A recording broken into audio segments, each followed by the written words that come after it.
Good morning students. आज का हमारा विषय है मानवीय करुणा की दिव्य चमक, लेखक श्री सर्वेश्वर दयाल सक्सेना। बेटा, जो पूरा वीक हमने जो कार्य किया है उसका अध्ययन कार्य आज रहेगा रिवीजन वर्क, यानी कि अभ्यास कार्य आज हम करेंगे। मैं उम्मीद करती हूँ कि आप अपने घर पर रहें और स्वस्थ रहें। बेटा ध्यान से सुनेंगे, अपनी बुक्स ओपन करेंगे।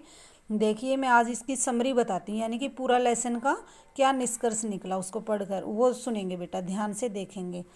मानवीय करुणा की दिव्य चमक जो नामक पाठ के माध्यम से हमें फादर जैसे मानवीय करुणा के सागर बुल्के की तरह करुणा और सहानुभूति व्यवहार करने का संदेश मिला है।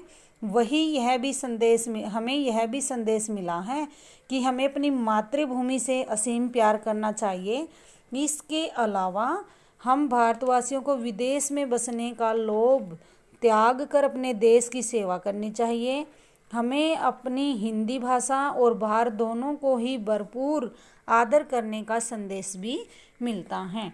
मानवीय करुणा की दिव्य का चमक का अर्थ बताया था बेटे मैंने कि मनुष्य के मन में उत्पन्न होने वाली दया की भावना दिव्य चमक यानी कि दैवीय गुणों से युक्त मानी गई है।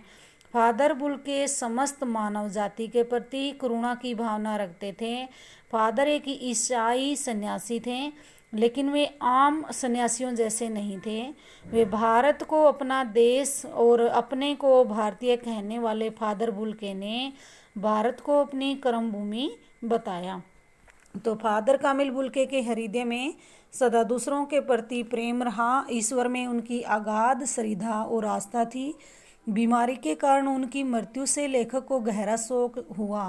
लेखक को बुल्के साहब के साथ 35 वर्षों का साथ रहा। वे उनसे इतने प्रभावित हुए कि उनकी याद आते ही निराश हो जाते हैं। उनकी बातों में पवित्रता के दर्शन होते थे।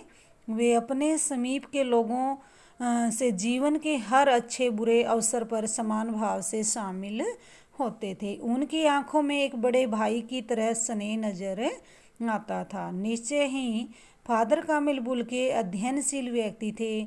जब वे इंजीनियरिंग के अंतिम वर्ष में थे तो उन्होंने सन्यासी बनने की ठान ली और भारत आने का मन बनाया। तो उनका एक भरा पूरा परिवार भी था, जिसमें उसके माता पिता, 2 भाई और एक बहन थी। भारत आने पर भी परिवार के साथ उनका पत्र व्यवहार चलता रहा और अपने अभिन्न मित्र रघुवंश को वे सब चिट्ठी दिखाते थे।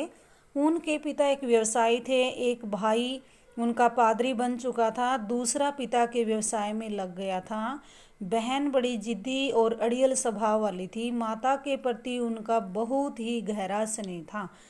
भारत आने पर फादर बुल्के ने जिसेट संघ में 2 साल पादरियों के बीच धर्माचार की शिक्षा ग्रहण की।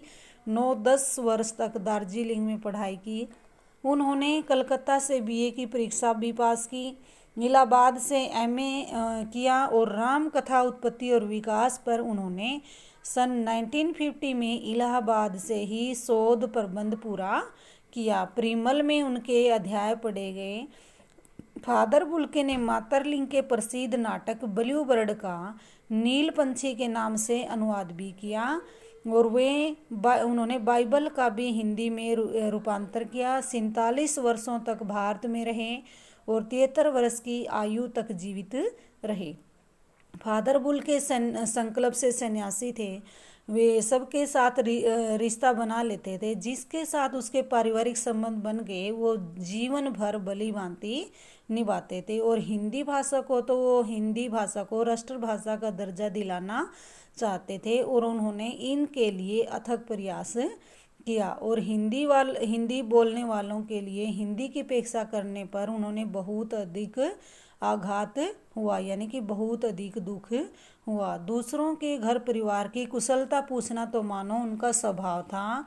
लेखक की पत्नी और पुत्र की मृत्यु के समय पर उन्होंने जो शब्द कहे उनसे प्राप्त शांति याद रही।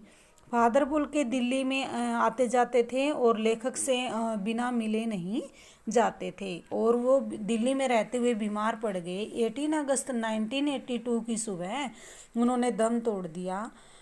और इन्हीं दिनों को याद करते हुए लेखक ने फादर कामिल बुल्के को श्रद्धांजलि अर्पित की और उन सब की आंखें नम हो गई। इस प्रकार सबके बीच में रहने वाले फादर कामिल बुल्के हमेशा हमेशा के लिए इस देश से चले गए।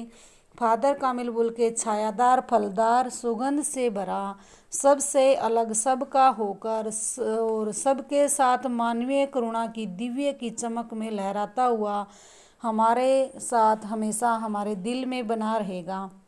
यानी कि उसके लेखक के दिल में और उनके साथियों के दिल में उनकी याद हमेशा बनी रहेगी।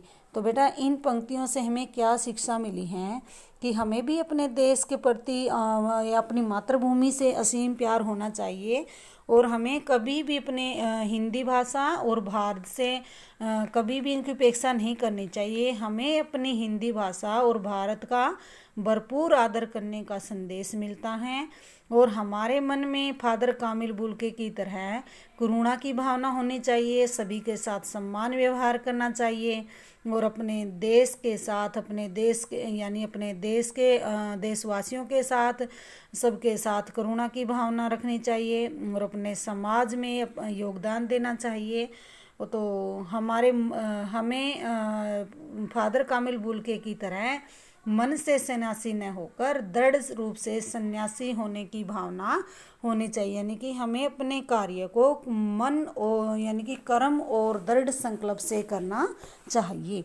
लेखक ने बताया कि हमें कभी भी उनको क्रोध करते हुए नहीं देखा। तो ऐसे व्यक्ति की मृत्यु जहरबाद नामक कष्टदायी फोड़े से हुई।